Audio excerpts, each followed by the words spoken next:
Trump versus Putin. It's like the Thrilla in Manila, but this time it's the rancor in Anchorage. This is just another day.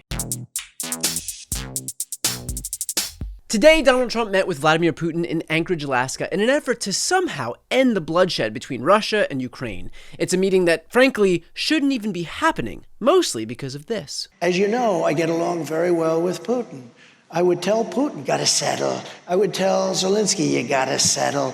I would tell one, you're gonna load up with money. I'd tell the other, you're not gonna get any money. I would get a settlement in 24 hours. Well, now it's August, and we are slightly past the 24-hour deadline, but who's counting? Except for the people who voted for Trump based on that campaign promise.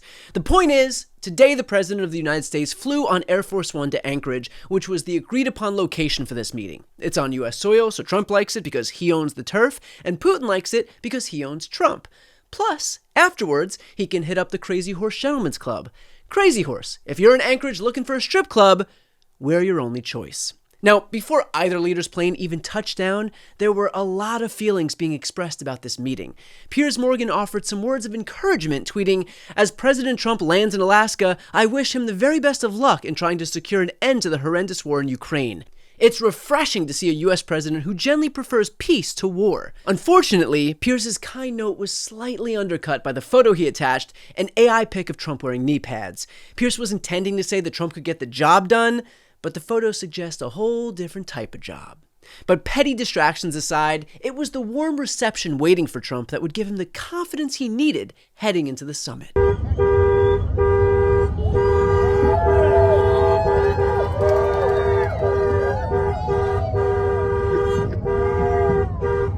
Okay, so maybe not the full confidence of the people. And thank God it's August. If this meeting were taking place in February, it would be one lone Yeti toughing it out in the streets.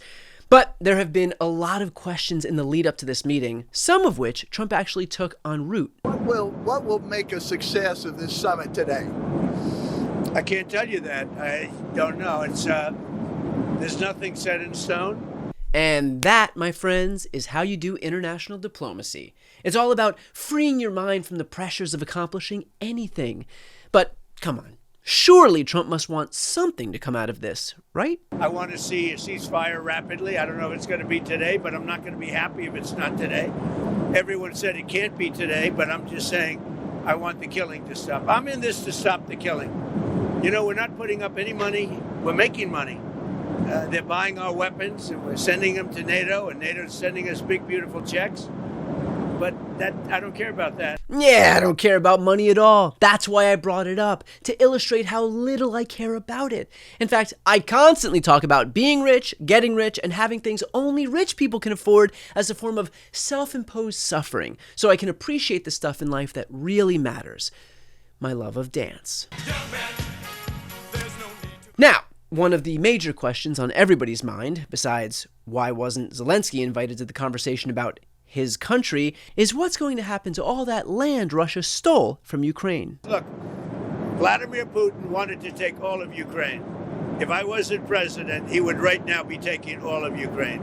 But he's not going to do it. Lowering expectations while still making yourself out to be the hero. If I wasn't president, Putin would take all of Ukraine, but as the world's preeminent negotiator, watch as I aggressively talk him down to just the parts of Ukraine he's already taken. It's worth taking a step back for a moment here to acknowledge that while we live in a highly divided nation, one of the things most Americans actually agree on is their dislike of Vladimir Putin. What about views of Vladimir Putin? Yeah, what about views of Vladimir Putin? I mean, this guy is hated across the political spectrum. Unfavorable view of Putin. Look at this. Among all adults, 88%. Among Republicans, 84%. Independents, 88%. Democrats, 93%. You rarely ever find Democrats and Republicans united as much as they are on the issue of Vladimir Putin. The bottom line is they don't trust him and they don't like him. You can't get much clearer than that. They don't trust him, they don't like him. It's how children feel about Stephen Miller. But this is what makes the stakes of this summit so high. Donald Trump, the self-proclaimed leader of the free world, about to meet one of the world's most ruthless autocrats that America unanimously despises. Putin is a man who has wreaked havoc on one of our democratic allies and shown time and time again how little respect he has for the words of our president. And Trump has publicly signaled that he's done being Mr. Nice Guy. I don't know what the hell happened to Putin. I've known him a long time, always gotten along with him, but he's sending rockets into cities and killing people, and I don't like it at all. Quote, I'm not happy with the Russian strikes on Kyiv.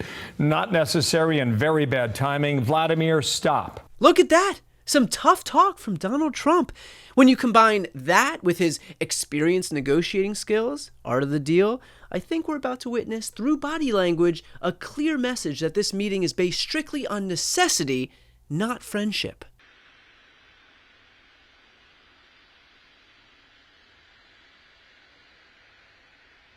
Or our commander-in-chief could clap his hands with the same degree of excitement of a dog who hears the garage door opening. I mean, my God, Trump wouldn't even share his umbrella with his wife, and she let him have sex with her once. How did it go when these two actually met?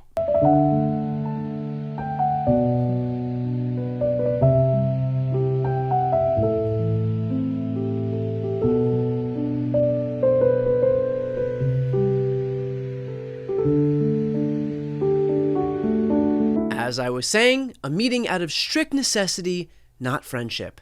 Well, after a short photo op and a meeting behind closed doors, both men stood in front of their respective podiums and told us how it all went.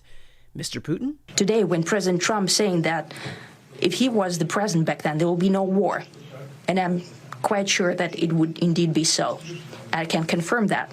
Ugh, come on. Do you really think Donald Trump is going to fall for that type of blatant ass-kissing? Today, I've always had a fantastic relationship with President Putin, with Vladimir.